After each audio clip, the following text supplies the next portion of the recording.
evening, everybody. Welcome to the meeting of the Granville City Council. I'd like to call the meeting to order and ask Marcy to call the roll, please. Councilmember Gelderlos.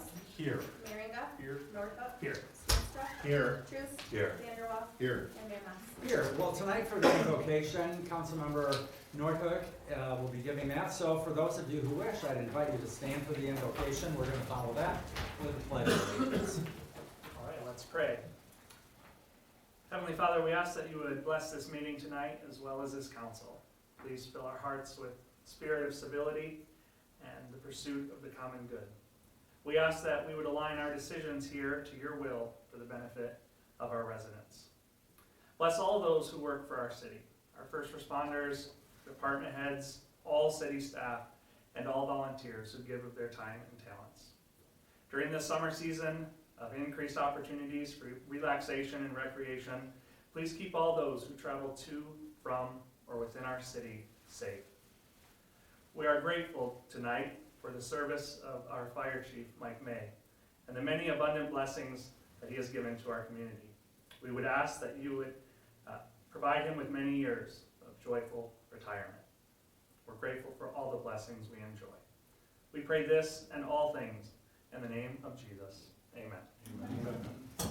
I pledge allegiance to the flag of the United States of America and to the republic for which it stands, one nation, under God, indivisible, with liberty and justice for all. Preston, thank you very much. We have before you the agenda for tonight's meeting. Is there a motion to approve the agenda? Support. Motion support. Any discussion? All those in favor of approving the agenda, please say yes. Yes. Any opposition, please say no. And we also have the minutes from the July 14 meeting, which I did not attend. So thank you, JR, for chairing the meeting. So you've had a chance to take a look at those. I read through them. But are there any additions, corrections, anything anybody wants to point out in there? If not, is there a motion to approve the minutes from Monday, July 14th? Motion and support. All those in favor of approving, please say yes. Yes. Yes. Any opposition, please say no. So while I was gone, the city has spent some money, but a lot of things going on here. So let's do the old fiscal year bills first on the amount of about, let's see, $434,000. So Griffin, anything you want to highlight there? Yep, just a few bills I'm happy to point out from the old fiscal year. Primarily, we're going to be talking about progress related to many of the road projects we've been undertaking in town. So you will see the Department of Transportation in the amount of $46,494.88. Want to point this one out because if you actually go more into the materials, you'll realize that project was actually a total of $398,631. But because of our partnership with the Grand Valley Metro Council, we actually received a grant in the amount of $352,136. So the $46,000 amount you saw there was just the city's share of that project. But as you all know, ultimately we're able to repave that entire stretch of kind of along the west side of the community. So that's an exciting one to point out, and a little more to the story than just that number shows. Georgetown Construction in the amount of $113,835. This is the contractor who has been undertaking the Wallace and 31st water main projects. As you all know, unfortunately, that project has gone on much longer than I think any of us would like, but fortunately last week they were finally able to get the resurfacing accomplished. So still a few more things going on there, but at least some progress is finally getting made. So that's a progress payment related to that one. And the only other invoice I'm going to point out in the old fiscal year, unless there are any questions, is the Moore and Brueging. So our engineering bill is a little high this time, and that's just because of all the additional oversight required for the various ongoing road projects, specifically the Kenner one and the Wallace and 31st ones. So happy to talk to any of these invoices in more detail if you all are interested, but those are the ones I have to point out this evening. Questions for Griffin about any of the bills for the old fiscal year? not, is there a motion to approve those bills in the amount of $434,179.38? So moved. Support. Motion and support. Other comments, questions? If not, Marcy, would you call the roll, please? Councilmember Merringa, Yes. Nordhook, Yes. Steenstra, Yes. Truce, Yes. Vanderwall, Yes. Gelderlos, Yes. and Mayor Mas. Yes. Now for the new fiscal year bills in the amount of about $362,000. Griffin, anything you'd like to point out on those? Yes, you all will see on the dais in front of you, I added a new one-pager that is the broken out new fiscal year items, the materials that made it in the packet. The finance department pointed out to me this morning that the page that ultimately got in there was a combination of the new and old fiscal year. So the one you have in front of you, you'll see at the bottom, it's the $276,000 number that you see on the cover page. But a few of the invoices to point out, ACP Entertainment in the amount of $19,675. This is for rentals associated with the upcoming Summer Street Fair at the end of next week. The City of Wayland, which is an vendor we see very often, in the amount of $863. This was because this year we rented the stage used for the 4th of July festivities from them. I believe we traditionally have rented from the City of Grand Rapids, but that one just didn't work out this time, so we ended up renting a stage from the City of Wayland. Ecoff Columbarium is another one I want to point out, really small amount, $263, but you'll actually see it on this register twice, one as a V next to it. That's because that was a check that was voided and then needed to be reissued. So if you wonder why that's on there twice with the exact same amount, it's because one of the checks was voided and had to be reissued, so you'll see it at the end. The Flat Group Inc. in the amount of $27,000. This is the annual cost associated with the flat cameras that you authorized the police department to implement throughout parts of the community last year, the year before. And then the last one is Custom Signals Inc. in the amount of $7,285. This was the 3 new in-car radar units that was approved for the police department on May 19th. Happy to answer any questions you have about any of those other ones, but making a lot of progress and doing a lot of things in town. Questions for Griffin on any of the bills for the new fiscal year? Randy? Yeah. Oh, I'm sorry, okay. If not, is there a motion to approve the bills for the new fiscal year in the amount of $362,835.28? So moved. Motion Support. and support by Paul. Great. Any final comments, questions? If not, Marcy, would you call the roll, please? Councilmember Nordhook, Yes. Steenstra, Yes. Truce, Yes. Vanderwall, Yes. Gelderlos, Yes. Merringa, Yes. and Mayor Mas. Yes. Okay, first presentation tonight is Police Department Accreditation Ceremony. Chief, you wanna, or gentlemen, welcome to Granville. Well, thank you. Good evening. It is certainly my pleasure to be here to recognize and honor your fine police department as they receive their accreditation award. My name is Ron Wiles. I'm the Executive Director of the Michigan Association of Chiefs of Police. I did my law enforcement career in Grand Blanc Township down in Genesee County, where I served for 26 years. Then I had the honor of serving as their Chief of Police for the last 6 years of my career. You are all somewhat familiar with accreditation. Your kids go to accredited schools. When you need medical attention, you go to an accredited hospital. Law enforcement is no different. Accreditation is a progressive and time-proven way for police agencies to improve their overall performance and level of service. The foundation of our program, though, lies in the voluntary compliance of 128 professional standards. The key word there is voluntary. No one made the Granville Police Department do this. Chief England decided to do this for the sole reason of making his department better, and he did just that. Accreditation is a significant professional accomplishment. It's an accomplishment that demonstrates the agency's commitment to professionalism and to excellence. I do want to be clear, though, that we don't just give these awards out. These are earned. There are 573 police agencies in the state of Michigan. To date, the Granville Police Department is one of 94 agencies to achieve this recognition. Put another way, your agency has accomplished something that only 16% of police agencies across the state have accomplished. We should all be very proud of that accomplishment and what they have done. It demonstrates their commitment And we're very proud to see that the officers will continue to serve with the integrity, pride, and purpose that is not only expected in Granville, but deserved in Granville. So with that, I would like to introduce our Accreditation Program Director, Matt Silverthorne. He's going to talk to you a little bit about the process that the police department went through to achieve this significant professional accomplishment. Thank you.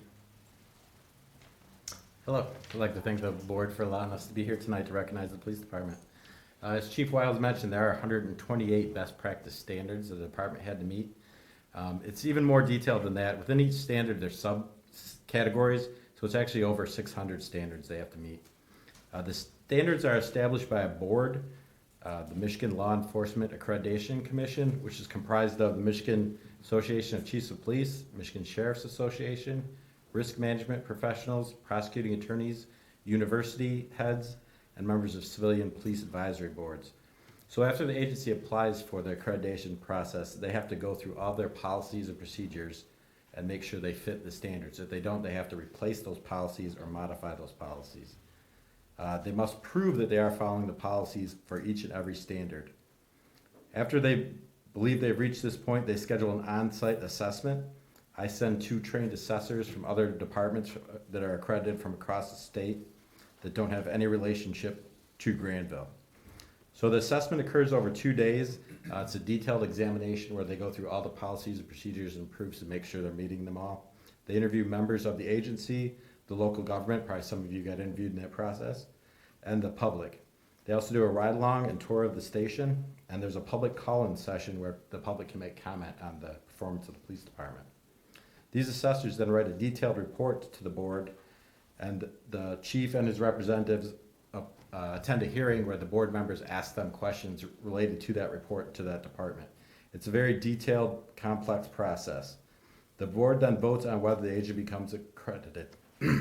Over the course of the process, the Granville Police Department met all of these requirements and achieved accreditation. I'd like to congratulate the chief and his team on this accomplishment.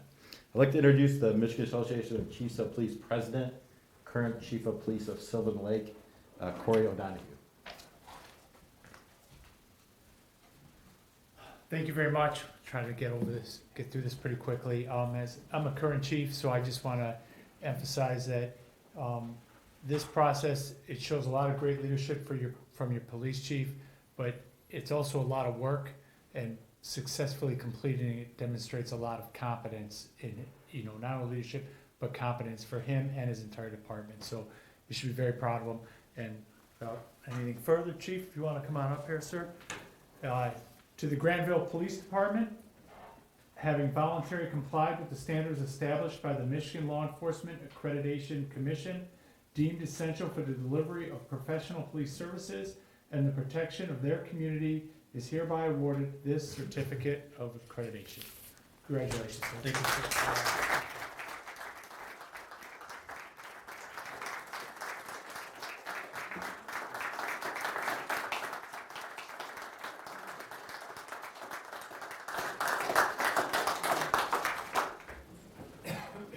Just like to take a quick couple of minutes to thank some people that were very instrumental. First and foremost, to the City Council for allowing us to enter into this trail. It's been a long process. We hope to hit it in 2 years, and then staffing issues made us use our 1-year extension, but we got through it. As I detailed in the monthly report last month, it did require everybody in the agency to put in a lot of work. Our policies weren't bad, but as time goes on, it's one of the easiest things to kind of kick down the road. And with some of the staffing shortages that we experienced over the past few years, we definitely had that going on as well. But there are 2 specific individuals that I need to recognize, and those are our 2 accreditation managers. Corporal Roger Balma was our initial accreditation manager. Took a little bit of time to get him to put in for that spot, but he was definitely the right person at the right time. He is our patrol union president. He is very capable, very tech savvy, and he was able to get the systems in place, Power DMS, which is our policy management system, And he just did a lot of work. Due to all of his hard work, he got promoted to the rank of corporal when we instituted that a couple years ago. And then, due to staffing issues, the accreditation manager spot was blank for a little bit. We still were working on it, but without the accreditation manager, we hit a stall. Within the past year, Officer Matt Musin put in for that position, transferred out of the school liaison program, and he really hit it hard for us and got us across the line. So again, it is a department-wide accomplishment, more so on my officers than me, even though I appreciate the kind words from everybody. Our agency has been blessed. We have one of our retirees here tonight, and we were built on a good foundation. So thank you very much. Thank you, Chief. Thanks for your leadership.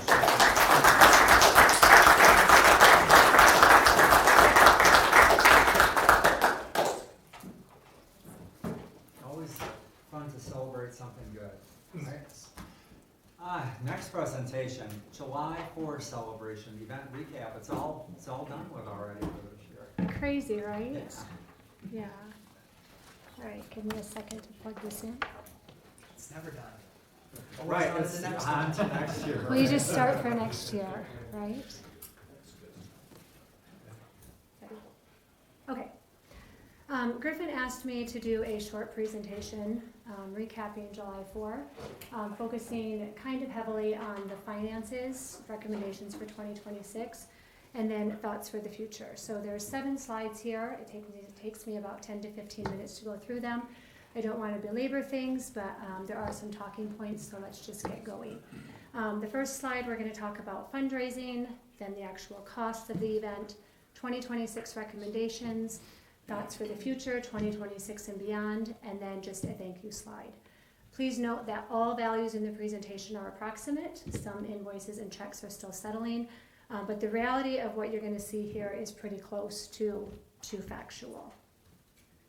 All right, let's start with the good news, the fundraising. Sponsorships, we brought in about $46,500. This is from Granville businesses. The highest sponsorship was Sarah Honda at $13,500. Lowest sponsorships are $125.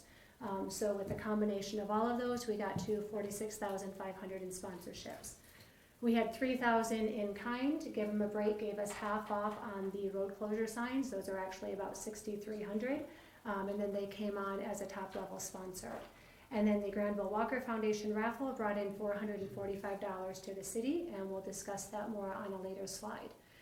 We also have revenue from the event. So the craft fair brings in around $4,800. That's in craft vendor fees.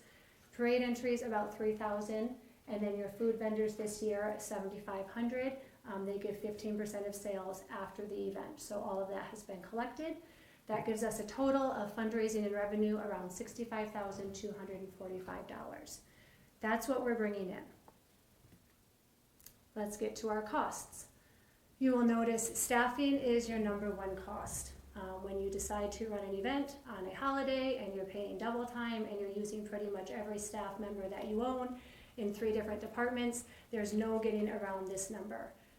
Motor pool is an additional $8,000, fireworks at $24,000, that's up $1,000 from last year, and we'll talk about that more on another slide, but that will continue to raise as well. The stage was $900, the various bands $6,500, sound system $1,600, printing around $2,300, plumber's disposal, this is your porta-johns, your dumpsters, your trash removal, that's a hefty number, that's the going rate. Give them a break was $3,000. We needed additional barricades and cones, so that bumped back up to $4,800, but is still a reduced rate of what it would have been. The John Davis Memorial Softball Game is about $1,900. YMCA Pickleball was $650.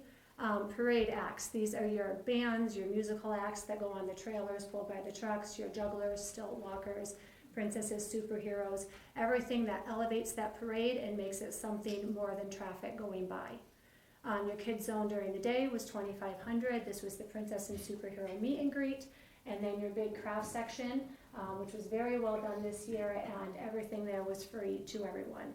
Your kids zone at night is family friendly entertainment. That's your inflatables, your airbrush tattoos, and Battle GR, which is your video game bus and your outdoor laser tag. The VIP area was about $1,200. This is for sponsors who give $2,000 and above. We switched it up a little bit this year. We handed out 60 VIP passes and 54 of them were redeemed that night. The follow-up email was, please keep it going. We loved it. We liked the new layout of it. It's just a way to thank your top sponsors and give them something a little extra, hopefully encouraging them to give to us again in the following years. Video wall was new this year. I don't know if you saw it, but it went through the parade and then sat at Oakstown Intermediate, scrolling the sponsor logos and names. So we had signage everywhere, but a video wall, when the movement is going, it's really good for your sponsors, and it draws people's attention. And then miscellaneous for $4,000, that's your tree of honor, your pinwheel flag, your patriotic trail, feeding the staff, which I don't know if we've done before, so pizza to the fire and police the night of, donuts in the morning, and then tons of water and beverages for the bands, for your volunteers, for your staff the day of the events. That brings you to a grand total of $139,100 is what you are spending on this event. So if you subtract the $65,000, you're right around $73,000 that the city is putting into the event. If we look at, not moving.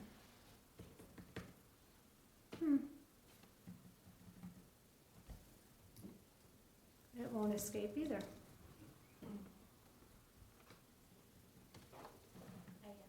You got it? Thank you. Can you go back one more, Merce? I think that's yours, that's up there right This one. Okay. If we look at recommendations just for next year, 2026, I would strongly recommend that you have the Buck Creek Run and the pickleball tournament funded entirely by the Visser Family YMCA. I realize that these events have been connected with the 4th of July for many years. If I remember from way back in the day when I used to run it, it seems like they used to be closer to the actual event. This year they were 6 days out from the event. The next 2 years they're going to be 7 days out from the event. So while they are loosely associated with the 4th of July, it's not like it's happening a day or two before the event. It at least won't be for the next few years. It is a fundraiser for the Visser Family YMCA. They are collecting money for the sponsorships and the pickleball and the race. But they are not paying the city. So in essence, the city is saying we want to pay $4,000 to have these events associated with the 4th of July. And with your fee change schedule, I think that's an area that you could be potentially gaining some money back. I don't know if they would continue to do the events if you did that. If they didn't, you would also be saving your staffing on the weekend before the event. That's just an area that you could save. I would also remove the July 3rd headline band. This was a decision that I made to try to connect the 4th of July to the downtown. If you remember, we had the summer music series going. Heather and I thought, let's add a band down here on July 3. The chamber used to do the beer band and barbecue. That went over swimmingly. Without the beer garden and with the 4th being heading into a weekend, which you're going to have for the next 2 years, attendance was low, and I think we can just remove that completely from the lineup. But it would kind of be a wash because the Day Kid Zone was so popular, and I think we could elevate that a little bit more and add to that with an approximate cost of $2,000. And then I would continue the Granville Walker Foundation raffle. The foundation learned a lot this year. I think it's going to take a few years for this to take off and for people to know what we're talking about and to look forward to it. But if they want to run it again, I would give them a few more years to see if we can't increase the amount that they're giving to the city. Those are specific to the day. I also recommend that you dissolve the July 4 committee and run the event with city staff and the coordinator. We really did not have a committee at all this year. It was just me and your staffing, and it was fairly drama-free and very, very smooth. I would close the July 4 fund and move it to the general fund.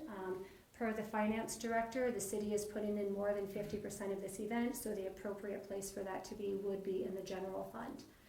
And when we talk about 2026, I know it's the 250th year, so I wouldn't necessarily recommend a lot of changes, if any, but I also would not invest extra next year. If you want a flash in the pan, that would be great. If you're looking at longevity, you're just gonna create disappointment in 2027. Anytime you give people more one year, they want it every single year, and when you don't continue to deliver, they will cry foul and we will get hate all places. Okay. Thoughts for 2026 and beyond. So I want to take a little side tour here. Before I took this role back in the day, I was a teacher. And what I remember most from my time at Calvin University and that training was to be a reflective practitioner, which basically means after every single classroom, after every single event, because it translates to this, who was your audience? What was your objective? Did you meet it? How could you have met it better? This is the formula that I use for all downtown events. And I think you will see through the years that those events shift and grow based on what people are responding to, where is the dead weight, where should we cut out things, where should I put more money. It's very easy for me to do because I'm pretty much just in charge of the downtown events. In the 11 years that I've been with the city, I don't know if we've ever taken a step back to reflect on the 4th of July. Maybe we have, maybe we've done it individually, but I think it's a best practice every few years to stop and say, even though this event has been going on for 55 years, what is our objective with the event? Why are we doing the event? How much money are we willing to spend on the event? And if the objective is to bring 8,000 to 10,000 people from all of the neighboring cities and celebrate the birth of our country and throw a really big party and have everyone leave without spending much money in our city because most businesses are closed, we are doing a phenomenal job. We really, really are. And that might be the objective, and that is okay, but I think we need to own it and realize what it's costing us.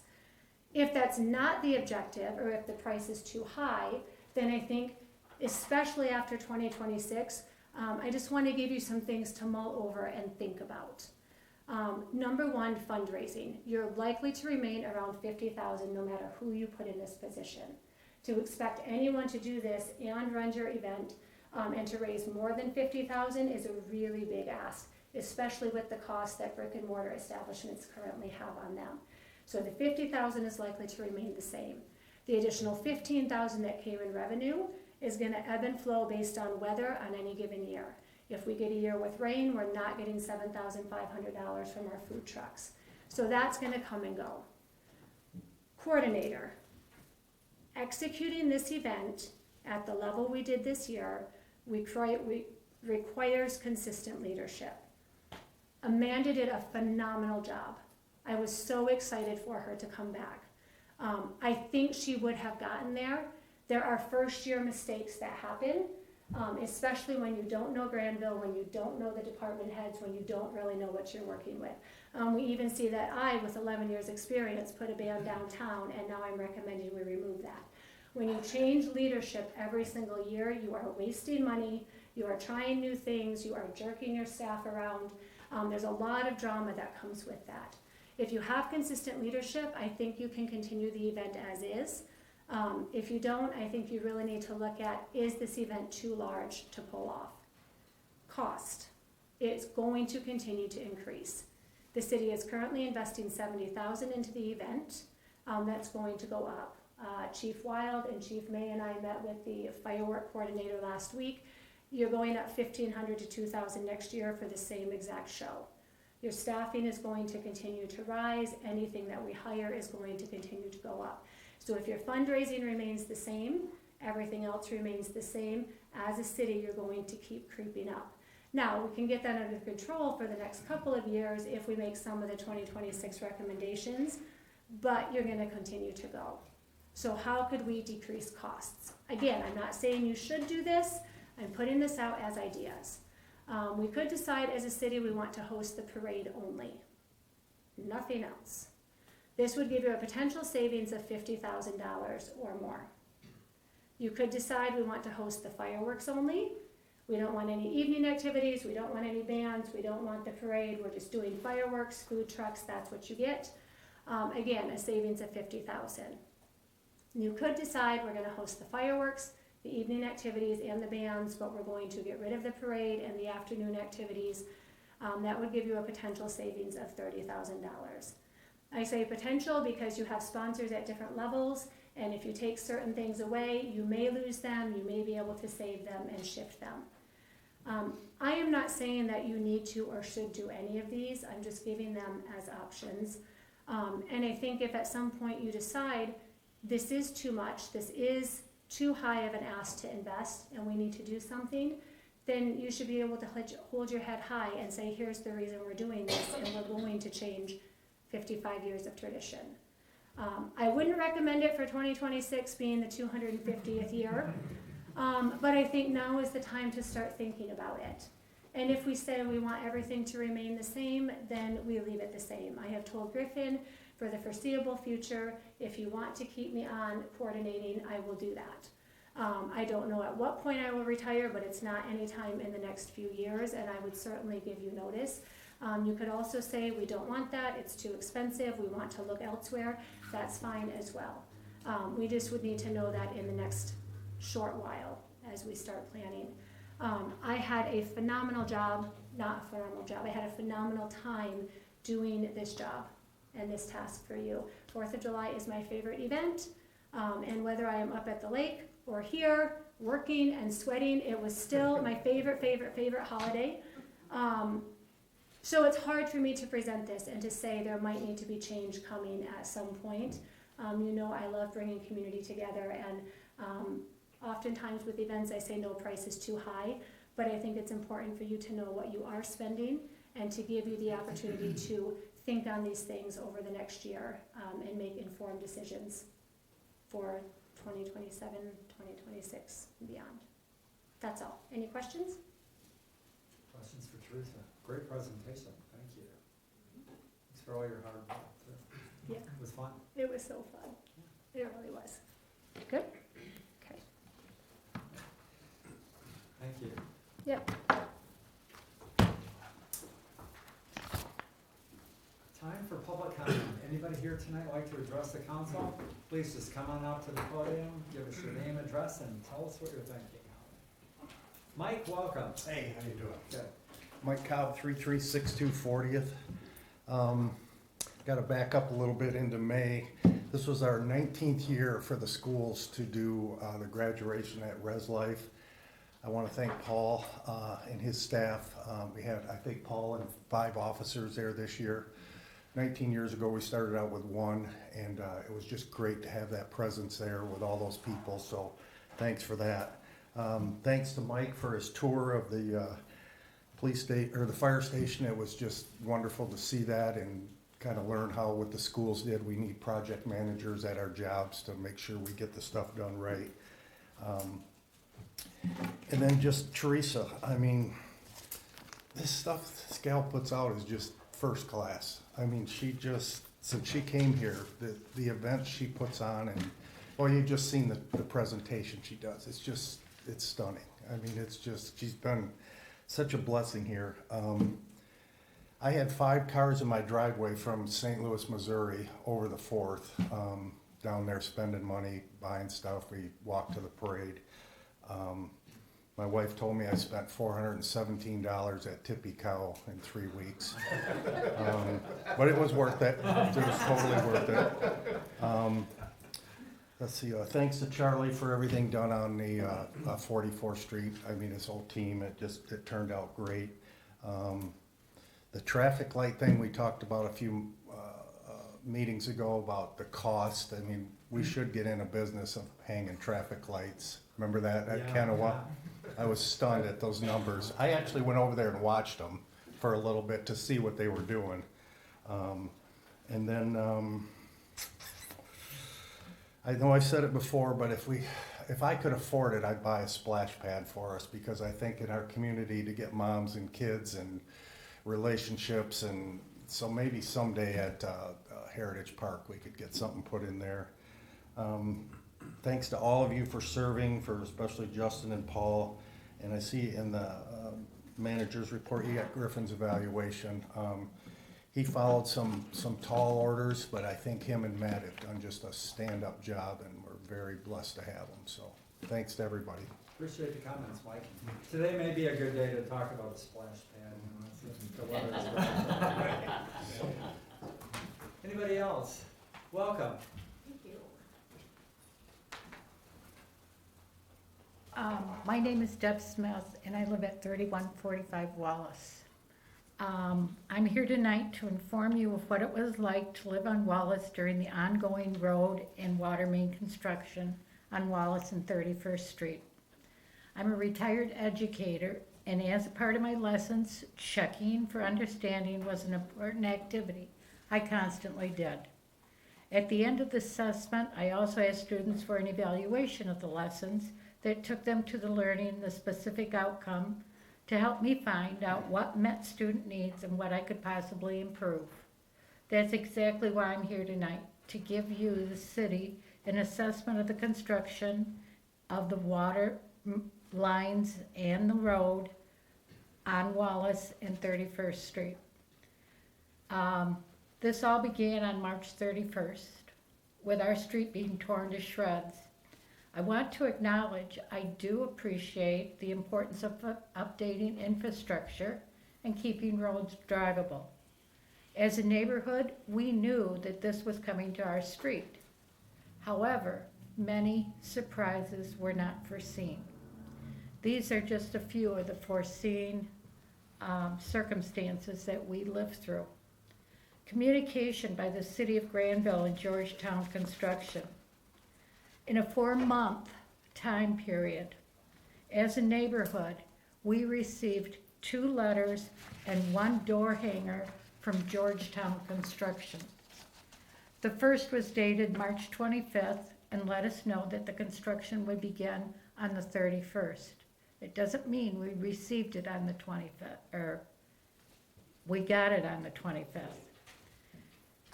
And an assurance that they would do their best to minimize disruption and expedite completion.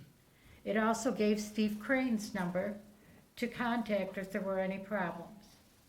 The second letter is dated July 30th to notify us that construction of sidewalk and driveways would be installed July 1st. Did you notice the difference in the dates? It went on to say that the concrete contractor would try the best that they could to assist us in getting our vehicles and minimize and expedite completion of the project. The door hanger was notifying us that on May 2nd from 9 to 5 our water would be turned off and make sure all faucets in our homes were to be turned off. We received nothing at all from the city with any or little information unless we read the small blurbs in the newsletters. Here are some of my suggestions for future projects regarding communication. Since the city should be overseeing the project and working for the betterment of its citizens, I strongly suggest there is much more involvement by the city in communicating and overseeing. Why wait for problems of residents to come to you? Check often for understanding and give periodic progress reports. For example, emails, text messages as to when things will happen or changes are going to take place. Why plan on doing 2 big streets at the same time? We felt like we were pinned in for almost 4 months. We never knew when we could or could not get out on our streets without disrupting the workers. And then the icing on the cake was we repaved Prairie, which is an outlet for us. Make a plan for these residents who are penned in for parking. We had to make arrangements prior to beginning construction for where we were going to park our cars during the day and night. Why should we have to do that? We had to go to the people at Harbor Life Church prior to the construction to see if we could use their facilities. Shouldn't this be part of the planning of such a large project? Considering how it's going to affect the people who live there. We have several people on our street who rely on oxygen and either couldn't or had a difficult time reaching the parking lot to get to their cars. Can you imagine lugging your groceries for half a block away? We do owe Harbor Life a big thank you because we were there often. Have a meeting for people who will be involved before your construction begins to share expectations and give an explanation of the project, such as the various phases that are going to happen, the different crews, the contact people, the dates of future updates, the completion date. Imagine your street or road almost impassable for 4 months and knowing very little. Another unknown would be the destruction of property during the process. The first phase of replacing the water mains went fairly well. The crew was very efficient and replaced 3 to 4 homes a day. I couldn't say this about the many other crews from that point on, but due to a telephone pole being on our property, a large truck was placed in my yard to support the pole. When they left, the wheels dug deep and tore up a 60 by 30 section of my side yard, which took about 70 bags of topsoil to fill. My husband takes great pride in care of our property, and at our expense we replaced the dirt and seed so it wouldn't turn into a mud hole. There are other homes that had the same experience where the same thing happened and it's still torn up today. Underground sprinkling lines were torn out during water line installation. As you would drive by the area, it was very evident where these homes were. My husband had the foresight to install replacement lines prior to sidewalk and curb installment. Again, at our cost, we bought the materials to hook these back up to our circuits before cement was poured. Later in the construction process, the rest of the neighbors who had this were hooked up by workers who were seen hand digging the lines under the new sidewalk to the parkway by hand. Work smarter, not harder. Delays. I do not know the exact date the project was to be finished, but I do know that it was not met due to the urgency in the last week to week and a half. Workers started hustling, inspectors started showing up, working hours extended well into 8 and 9 o'clock. We had to make adaptations for our 4th of July celebration due to the fact that we couldn't drive in our driveway because asphalt was not laid, and I had a gap between the road and the entry to the drive. I had a guest fall and scrape themselves because road parking was all I could offer. If you drive this area now, the porta potty, the traffic cones, and the barricades are still standing after a week and a half in yards, and as far as I know, the project is complete. Parkways are not reseeded, probably due to the heat, but neighbors have no idea when this will happen either. My driveway approach is bumpy and steep, unlike how it was. And yet today, we will have a beautiful street, but in today's rain, it flooded due to sewer drains not being uncovered after construction.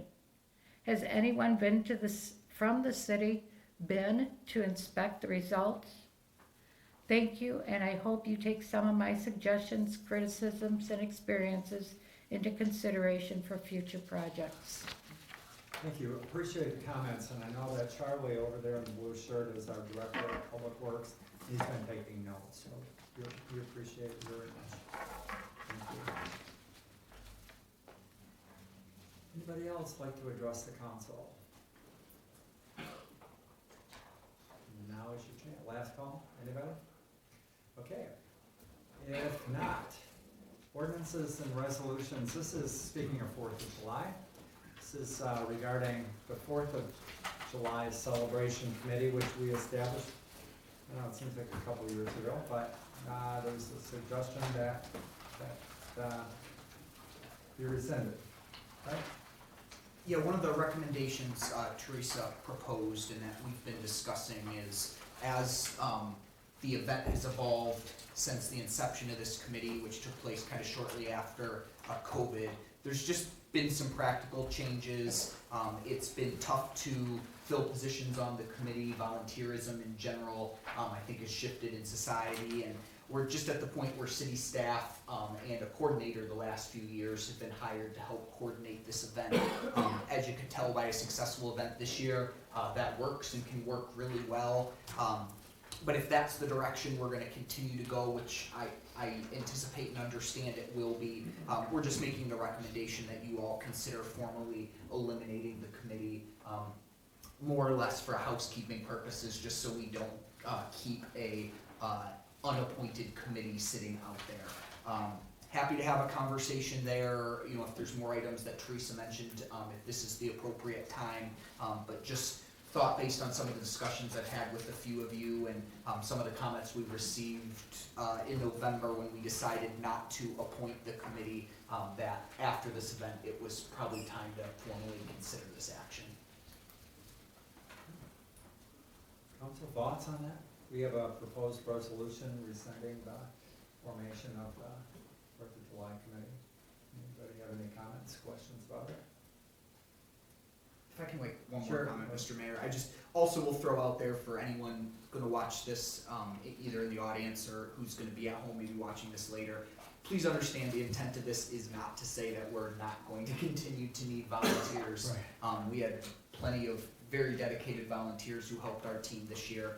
They would be coming as more of a one-off, or really, we can probably customize roles based on the volunteers and the skills and desires they have. So I don't want there to, I guess, to be any misunderstanding there. We would still very much still need and appreciate the volunteers that we rely on. Glad you made that point. Randy? We have a council member here who has served many years on the 4th of July committee. And thank you for your hard work. Just wondering your thoughts. Thank you. Yeah, well, I was many years on the Park and Rec Board, just for, as 4th of July, and the 4th of July committee, which I don't know is really in existence for many years. But yes, I was a member of the 4th of July committee, just for accuracy's sake. I also made the recommendation last year that we disband the 4th of July committee. You may all recall, I was told then by this group that was too soon. I'm glad we're getting around to it. So I agree with everything Teresa said. That sounds like a motion. Yeah.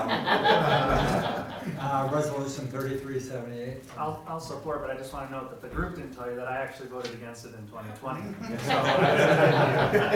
I support them. You guys have great memories. And thank you for all your hard work over the years. Yeah. Thanks. Okay, we have a motion and support for resolution number 3378, a resolution rescinding resolution number 3233 regarding the establishment and governance of July 4th committee. Any other comments or questions? Got a motion and support. Marcy, would you call the roll, please? Councilmember Steenstra, Yes. Truist. Yes. Vanderwall, Yes. Gelderlos, Yes. Merringa, Yes. Norhuck, Yes. and Mayor Mas. Yes. Consent agenda tonight, a number of items there. Approval would be in the best interest of the city because there are a couple purchase items, the AED replacement at the fire department, and also the power washing of the water tank on Wilson, and then also the blanket purchase orders for a number of departments. Also, one of the items, it's the investment report for June and the minutes of the board review of July 22, which was a short meeting, one item on there. And also appointment of delegates to the 2025 Michigan Municipal League annual meeting. So I think a number of us are gonna be there. I'm gonna be there, Josh will be there, Randy will be there. Anybody else gonna be there? Because we need 2 people as delegates. I'm willing to do it. Josh, you're usually, I'm on the board of trustees. you're on the board. Right, Randy, you willing to do it along with me? Put Randy first and I'll be second. It's a heavy responsibility. You never know, you never know. Okay. He has a good track record. So is there a motion to approve the consent agenda in the best interest of the city, noting that Randy Gelderlos and Steve Moss would be the proposed delegates to the 2025 MML annual meeting? So. Motion Support. and support. Any other comments, questions?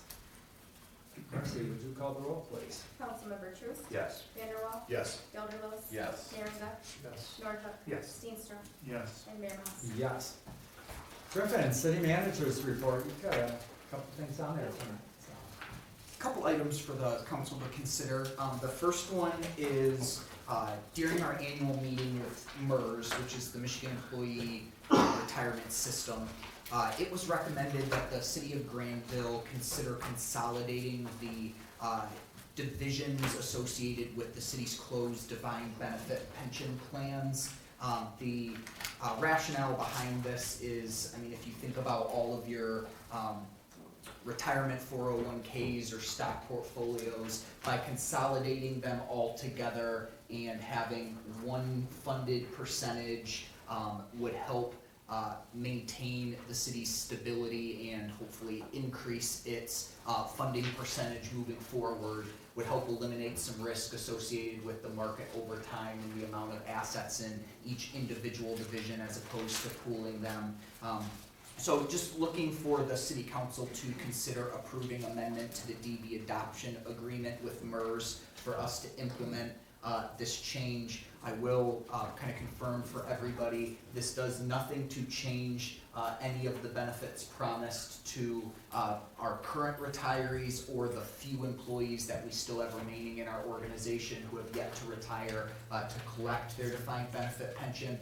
Really, it's more of a bookkeeping, housekeeping item for us to help maintain our funding percentage in terms of meeting our obligations there. So I know Jane put together a nice memo for the packet, and I know between the two of us, we're happy to answer any questions you may all have.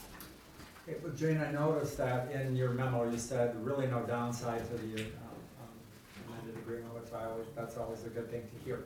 The thing that really caught my attention, and sounds really good to me, but consolidating reduces the risk of an unexpected minimum contribution. That sounds really good. That sounds like a real possible upside, or at least eliminating a downside. Exactly.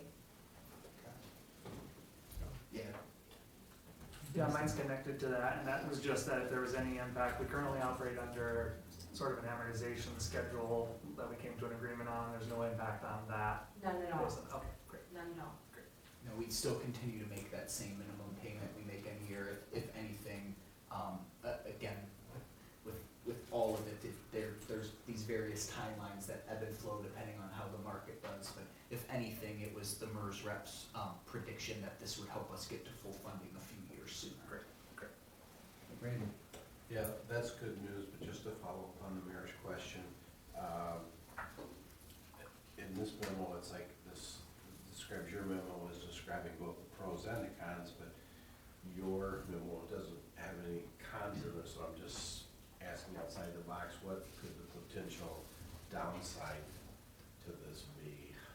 So really, there was only one downside, and it had to do with reopening the defined benefit. If you ever decided that you wanted to reopen our DB plan. However, because we took grant funds from the state of Michigan, that is no longer even a possibility for the city of Granville. So the one downside that they listed would be if we were to reopen that DB and create it and make it an active plan where we had our staff, current staff could join that. However, taking those grant funds created a situation where we can no longer reopen the closed plan because those funds went to fund that plan. We could start a new defined benefit plan with different parameters, the biggest one being it must be fully funded every year. So the one downside that they listed, we can't even do as an organization because we took those grant funds. So, I mean, there's been some discussion in the past about whether we get rid of our defined contribution and go back to defined benefit. Have we not put feelers out there with a couple of the union groups? I'm not sure where we are with that. Is that a potential that at some point we go back to defined? So this doesn't mean we could never go back to a defined benefit. It means we couldn't reopen these already closed divisions. So if that was a conversation that had been had or could be had again in the future, that possibility doesn't go away, but we couldn't reopen these already closed divisions. And as we go forward, I could ask you to predict, but how are the winds blowing?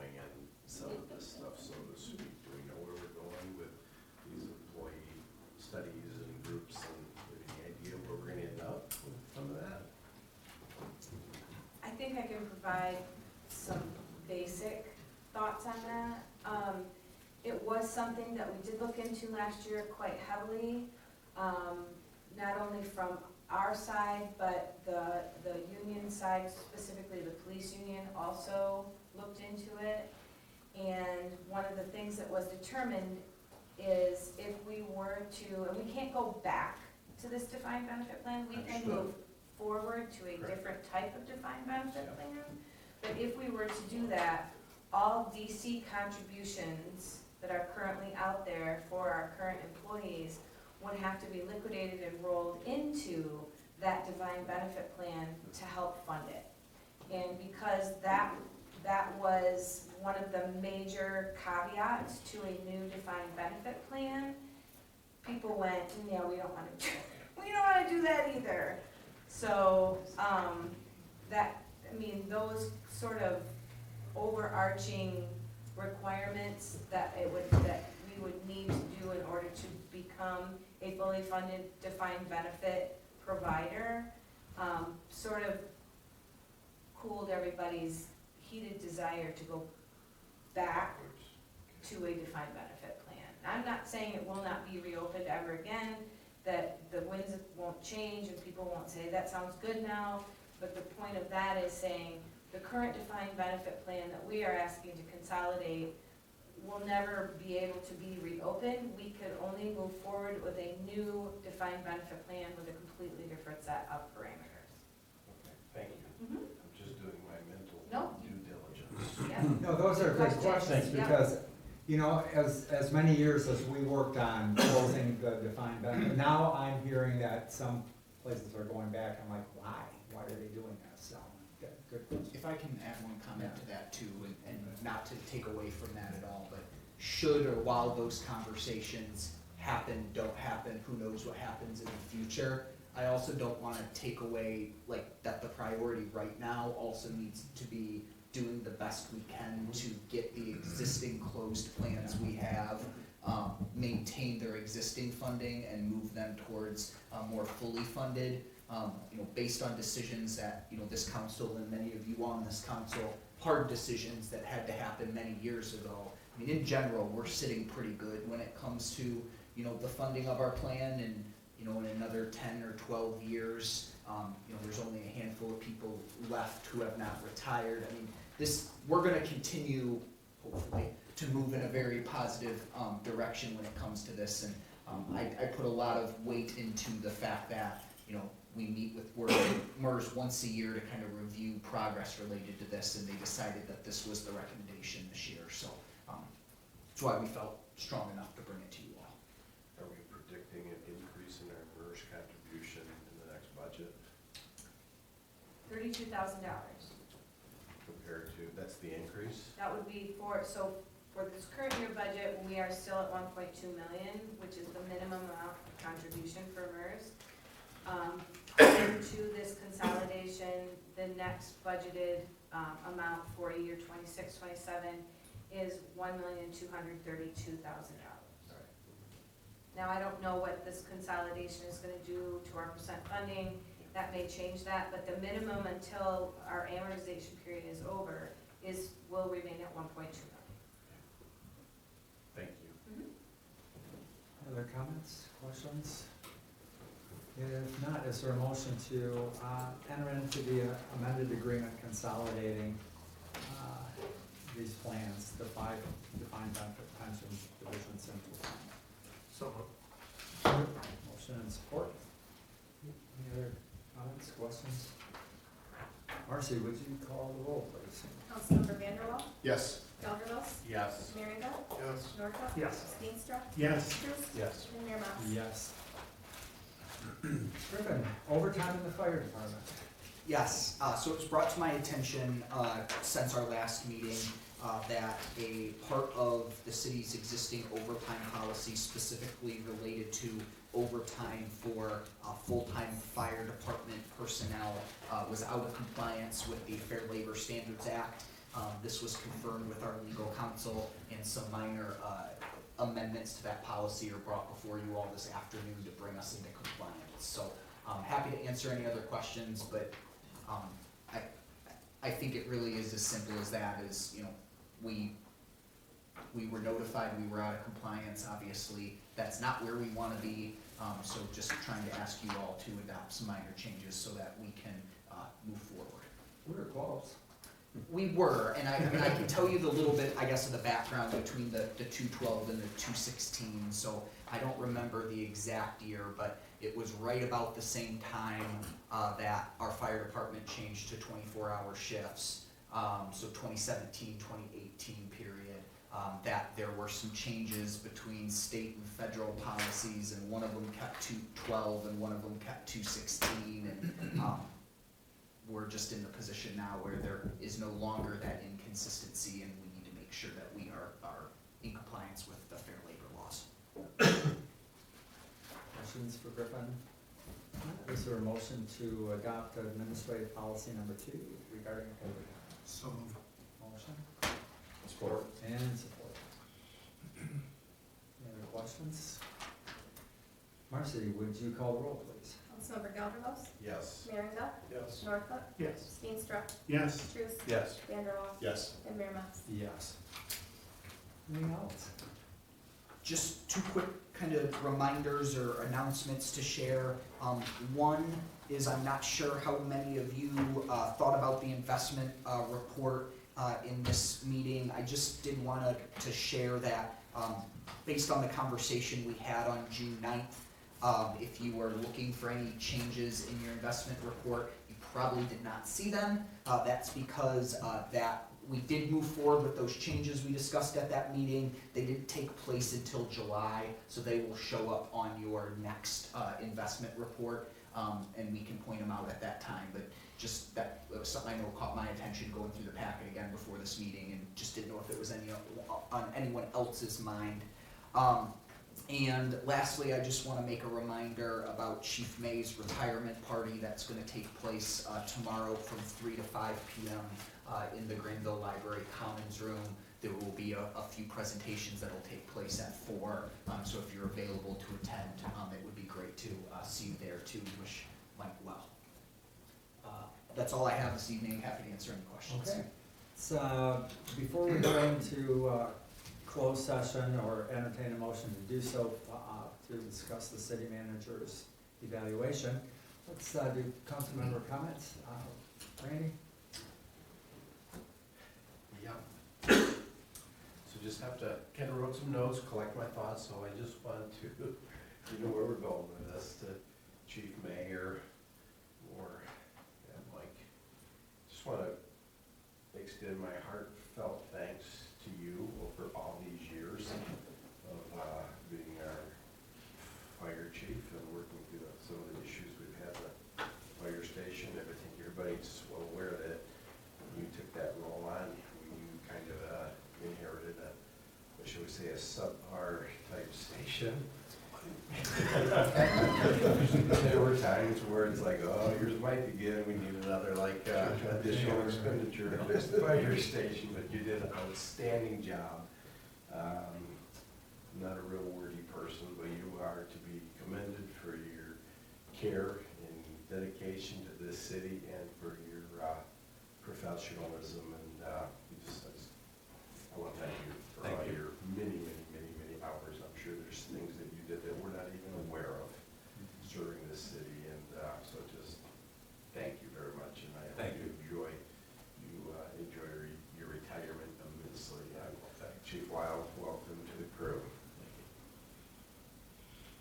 Thanks, man.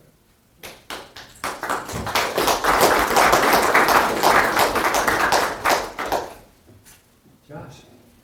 Yeah, likewise, Chief, thanks for all of your many years of service, decades of service to the fire department. You've been, the last 11, 12 or so as the chief? 14 and a half. 14, okay, not that anybody's counting. No. For almost 15 years as chief, so I mean, almost the whole time that I've been here, had just a short time with Harvey before you took over, and you were in the fire department when I came, and many years prior to that, so. We talked a little bit the other day about kind of your career with Granville and how that started as a paramedic, and just thanks for all the leadership that you provided, the steady hand, the calm demeanor, the professionalism, all those things, speak well of you and the department. There have been different promotions, there have been different positions created in the fire department, lots of new equipment the last few years, lots to work through with that. Lots of trucks that need repair over the last couple of years and things like that, in addition to the fire station and that huge project that, you've kind of taken from start to finish now over the last several years. So thank you so much for all of that, all of the care and service. And remember a few years ago, we were talking about, do we keep the EMS service, with the fire department, or do we not do that? And I think that was a good move that we kept that. And you can see that in those reports, how valuable that is to the community, and all of that we hear reports periodically from people that come and have, an incident or some kind of service, and they always speak very highly of the fire department, and that, starts with the chief and all of the great work that you've done and the team that you built. So just thank you so much. Enjoy your retirement. Hopefully we'll see you around Granville, not too far away. But thank you so much. Thank you. Just want to make a couple other mentions. So thanks, Teresa, for the report on the 4th of July. And again, thanks for all of your work and all of the people that were involved, all the different departments, the staff, volunteers. Very successful event. Also appreciate the kind of constructive feedback that you provide us as far as, here's some things to think about in the future. I think those are good things to be considered. And, appreciate the, you always do wonderful events and bring some great perspective and, new ideas and different things. And, it's never exactly the same from year to year. There's always some new ideas and some innovation that goes into that, and just appreciate that so much. So, and I'm very appreciative that you're willing to continue doing it at least for the next few years.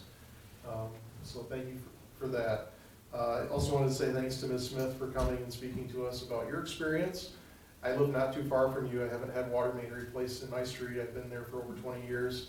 We had it repaved a couple years ago, and that was about a 2 or 3 day in and out. So I can certainly sympathize with what you've been going through the last several months. And we had heard that there were delays and some things with that, but just very important feedback for you to bring to us and to share your suggestions as well as some of the issues and things. So I'm sorry for your experience.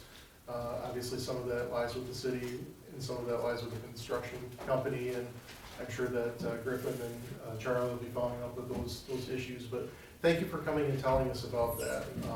We don't always hear about all those details about what people in the neighborhood go through when there's a big project like that. So I believe the last couple water main projects we had have not really been in the residential neighborhoods as much. We did one on Fairlanes a year or so ago. That's mostly commercial. And so thank you for coming and sharing that very important feedback with us. It's helpful. That's it. Justin. All right, going to sound very familiar here. I totally agree on the presentation for July 4th. Thank you very much, Teresa, for all of the work. And you always do such a good job giving kudos to those who helped along the way. You're very humble, but we know that your leadership really played a pivotal role, so we're grateful for that, as well as to everyone who worked on this. Also, thank you to Ms. Smith for your comments. I appreciated in both your comments and Teresa's comments as a fellow educator, thinking through that you have to give reflection to things afterwards, and you provided a lot of great reflection to do better. It doesn't mean that the city is not doing well or giving its best, but there's always room for improvement. And I know, as the mayor noted, that Charlie takes notes because he cares about making sure that we provide a great service to our residents. So I'm confident that he will use that feedback that you provided. So thank you very much for that. And then also thank you, Griffin, for the information on the DDA facade grants, as well as Teresa after last meeting. I appreciate that. One of the notes in your evaluation is on follow through. And I just think you do an exceptional job with follow through. So I want to give you kudos for that and thank you for that. And then Chief, this was incredible to see tonight. The accreditation is clearly a major accomplishment for the department. And again, you also are very humble. But we know that you have a vision to bring that here to Granville, and then the members of your team who gave us so much time and energy to make that happen. So well done, job well done. And I appreciate that. Very proud of the police department here in Granville. And then there was something else. Oh yeah, Chief May. Chief May. Oftentimes, serving as a city council member, people will say to me things like, "You guys at the city, I'm really glad that you guys. And when it's something good, when I was running for re-election, I never really corrected them, but now that I'm not anymore, the truth is, that it's not really us that makes those things happen, it's the staff and the department heads. And your service to this community, the way that you were forward-thinking and the things that Randy outlined, bringing 24-hour service, the changes to the building. Every time that you came before this council, you did so with humility and dedication to your team and to the residents of this community, and that's what real leadership looks like. So I'm very grateful for that. In the nearly 8 years that I've served on the council, I've heard some complaints too when they say you guys at the city, but none of them have ever included the fire department. And I think that that is a testament to the wonderful leadership that you provided, because as Randy said, that has not always been the case prior to your leadership. So thank you very much for that. When Tom spoke at the last meeting, I think he summed it up well in saying that every action that you took was on behalf of the team, and his presence here showed that they recognize how much you invested into them and gave to them. So you're to be commended for that. We're very grateful for your service. Thank you, Chief. Thanks. Yeah. Deb, I want to say thanks for coming tonight too. It takes some courage to come here. I'm an educator as well, and I love the way you framed it. You know, this is a good thing, but here's some things to think about next time. And obviously, we can do a better job with communication. It's important, and I'm glad you brought that up. And Mike, good to have you here, because you say all kinds of nice things about what's going on in the city. You love living here, and that's great to hear. So thanks again for your comments. And Chief, I could go and repeat everything that was said, because I agree with everything, but I want to say that I've appreciated your communication too. You know, your reports, typically every month, and what's going on in the fire department, what you're called to. I love reading the statistics, finding out where the big fires were the past month, checking them out. So, darn, we're gonna miss you. So thanks for your great service to the city. Thank you. Yeah, thanks. I agree with almost everything that's been said, and I'm going to try not to be repetitive, and I will be briefer, but especially for Councilwoman Marion Nordhook going in depth in their comments and thanking Ms. Smith for being here, and in their comments about the service of Mike May. I would just like to echo everything they said, and just add to that my own congratulations to Chief May for a stellar career. I've always found you to be a consummate professional. I admire your dedication to your profession, to the service to the public. I've been on this council since 2017, but I've worked with you for much longer than that. From before that, has already been referenced. I was 4th of July director myself for 11 years when I was on Park and Rec board, and you were at most of those meetings. And anyway, I just appreciate your service to Granville, your dedication and your commitment. You will definitely be missed.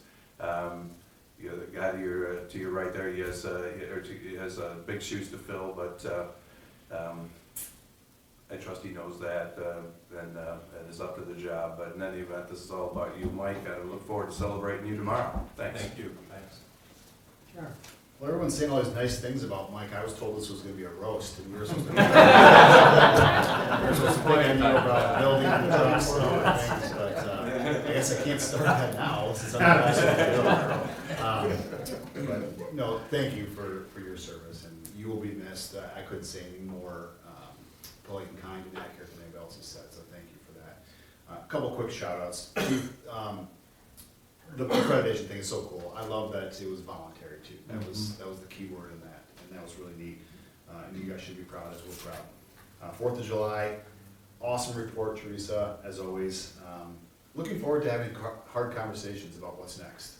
I remember when we ditched the city barbecue, and people they were all open arms about not serving sloppy joes to the community. But here we are, not serving sloppy joes to the community, and we can change. We can do different things. That's going to be better for the community as well. Yeah. And Ms. Smith, thank you so much for coming. We missed the mark on this one, this project, and not just the city, but our vendors as well. And this is a great learning experience for us as a city, as staff, as communicators to do better. So thank you for coming, and that's it for me. Thank you. Yeah, it's hard to always be last to do comments because I agree with what everybody else said, but just wanted to make one comment, in particular for Chief May. You know, there's a lot of reasons somebody moves into a community and stays in a community. And Granville's a very desirable place to live, and a lot of that has to do because it's a place where people feel safe. And you have had a huge role in that, not only with the fire department and fire suppression and those kind of things, but also with your EMT program. I mean, this is, you've made all of our jobs much easier, so we appreciate that. Thank you very much, and made this a great place to live. And that's why I've called Granville home for going on 7 decades. So. Well, thanks to all of you, number one, for entrusting me to lead your fire department for the last almost 15 years. It's been a great relationship. I never could have done it without your support. You've taken the fire department a long way, and I appreciate your relationship and your support. And just thanks from the bottom of my heart. It's been an honor of a lifetime. And we'll continue tomorrow celebrating. So. Can't wait. Maybe that's when Tara's going to come. There has been a request to go into, to adjourn to closed session for the city manager's evaluation. Yeah, we'll recess into executive session to discuss the city manager's evaluation. So we'll meet down in the conference room in about 5 minutes. So is there a motion to do that? So support. Motion support. Any discussion? Marcy, would you call the roll on that, please? Councilmember Merringa? Yes. Norhuck? Yes. Steenstra? Yes. Truce? Yes. Vanderwaal? Yes. Younghouse? Yes. And Mayor Mas? Yes.